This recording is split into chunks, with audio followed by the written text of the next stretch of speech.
فرماتے صحابہ نہ بات کر رہے تھے اور بات یہ کر رہے تھے کہ یار لوگوں کو گناہوں سے کیسے روکا جائے، لوگوں کو گناہوں سے گفتگو صحابہ یہ کر رہے تھے۔ عبداللہ ابن عمر کہتے ہیں بیٹھے تھے اور یہ گفتگو کر رہے تھے کہ گناہوں سے پلاننگ جی ہوتی تھی، ان کی جو محفلیں ہوتی تھی نا بیٹھ کے، وہ خوش گپیاں نہیں ہوتی تھی بلکہ وہ تبلیغ کی، جد و جہد کی، لوگوں کو برائی سے منع کرنے کے لیے بیٹھتے تھے، اس پر منصوبہ بندی کرتے تھے، پلان کرتے تھے، آگے ترتیب دیتے تھے۔ گفتگو ہو رہی تھی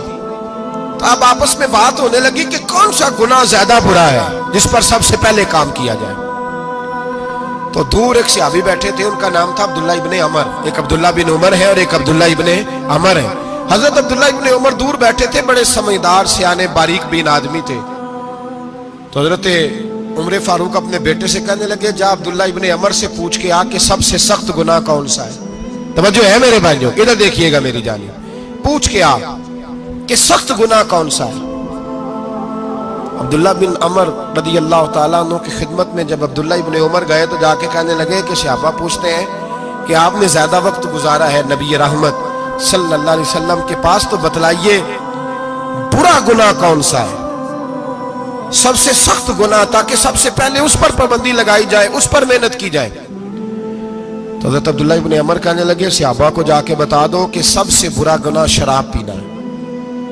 سب سے برا گناہ، اور یہ ام الخبائث ہے، برائیوں کی جڑ ہے، گناہوں کی ماں ہے، یہ بنیاد ہے، باقی گناہ اسی سے شروع ہوتے ہیں۔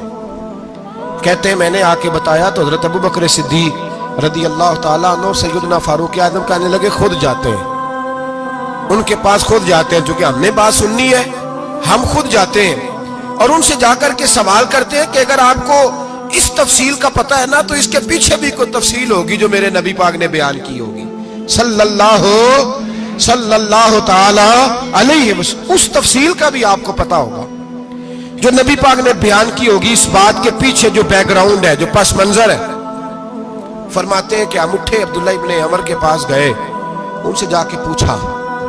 کہ جناب آپ نے یہ تو فرمایا ہے شراب ام الخبائث ہے، تو اس کے پیچھے پس منظر کیا ہے؟ تو عبداللہ ابن عمر کہنے لگے یہ میں نے اپنے پاس سے نہیں کہا، یہ میں نے نبی پاک سے سنا ہوا ہے۔ حضور سید عالم صلی اللہ علیہ وسلم بیٹھے تھے تو حضور نے فرمایا شراب، یہ نشہ، یہ برائیوں کی ماں ہے۔ اور پھر حضور نے ایک مثال بیان فرمائی،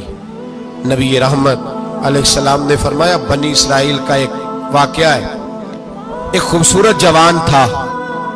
ایک عورت کا دل آ گیا اس پر۔ یہ یاد رکھ لیں، ہم لڑکوں کو منع کرتے رہتے ہیں لیکن ہمیں گھر کی بچیوں پر بھی توجہ دینی ہوگی، ہمیں ان کے فون پر بھی نگرانی کرنی ہوگی، ہمیں وہاں بھی غور کرنا ہوگا، اس لیے کہ اگر کوئی بچی گنجائش نہ دے تو میرا خیال ہے کہ لڑکا جرت کرنے کی طاقت نہیں رکھتا، تو وہاں بھی ان کی اماں سے کہے کہ پابندی لگائے، بچی کسی کا موبائل لے کر کے کہیں اس کو استعمال تو نہیں کر رہی، اس پودے پر بھی توجہ دے، درخت بننے سے پہلے اس کی بھی نگرانی کریں، یہ بھی بڑا ضروری کام ہے۔ عورت کا دل آ گیا تو نبی پاک علیہ الصلوۃ والسلام فرماتے اس نے کوئی بہانہ لگایا، کسی کو کہا کہ اس نوجوان کو بلا کے لاؤ، اس کو کہو کہ ہم نے کوئی گواہی لینی ہے تجھ سے۔ وہ نوجوان آیا، ایک کمرے میں داخل ہوا تو اگلے کمرے میں لے گئے،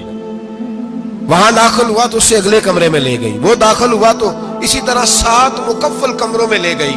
میرے کریم رسول میرے محبوب پاک علیہ السلام فرماتے صحابہ کو سمجھا رہے ہیں میٹھے لب و لہجے میں، فرماتے جب سب سے پچھلے کمرے میں لے گئی تو ایک لڑکا بندھا ہوا تھا وہاں رسیوں سے، شراب کا پیالہ پڑا ہوا تھا، اور بی بی کہنے لگی